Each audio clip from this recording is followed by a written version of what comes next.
श्री चैत मास के शुक्ल पक्ष की बढ़ते क्रम में ये तीसरा पैराग्राफ, उसे देखकर श्रृंगी ऋषि बोला कि हे सुभागे, हे सुभागे, सुभागे, तुम कौन हो और यहाँ किस लिए आई हो?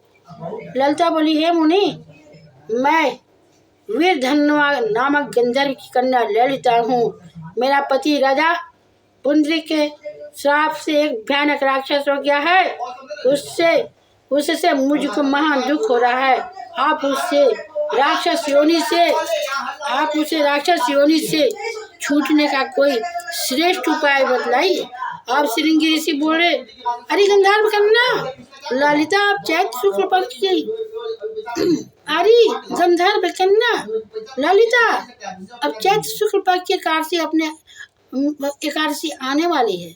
उसका नाम कामदा एकादशी है। उसके व्रत करने से मनुष्य के समस्त कार्य शीघ्र ही सिद्ध हो जाते हैं। यदि तो उसके व्रत के पुण्य को अपने पति को दे देगी तो वह शीघ्र ही राक्षस योनि से छूट जाएगा और राजा का श्राप शांत हो जाएगा। उनका ऐसे वचनों को सुनकर ललिता ने आनंद पूर्वक उसका व्रत किया हुआ द्वादशी के दिन ब्राह्मणों के सामने अपने व्रत का फल अपने पति को दे दिया और भगवान से प्रार्थना करने लगी, हे प्रभु, मैंने जो यह व्रत किया है उसका फल मेरे पति देव को मिले, जिससे उनकी राक्षस योनि शीघ्र ही छूट जाए। एकादशी का फल देते ही उसका पति राक्षस की योनि से छूट गया बाद अपने पुराने स्वरूप को प्राप्त हुआ।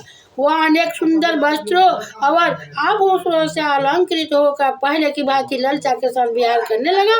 कामदा एकादशी के प्रभाव से वह पहले की भांति अब अधिक सुंदर हो गए और पुष्पक विमान पर बैठकर स्वर्ग लोक को चले गए।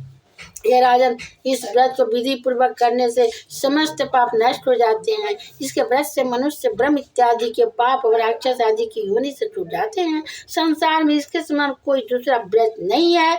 इसकी कथा व महात्म के श्रवण व पठन से वाजपेयी यज्ञ का फल प्राप्त होता है। विष्णु भगवान की जय।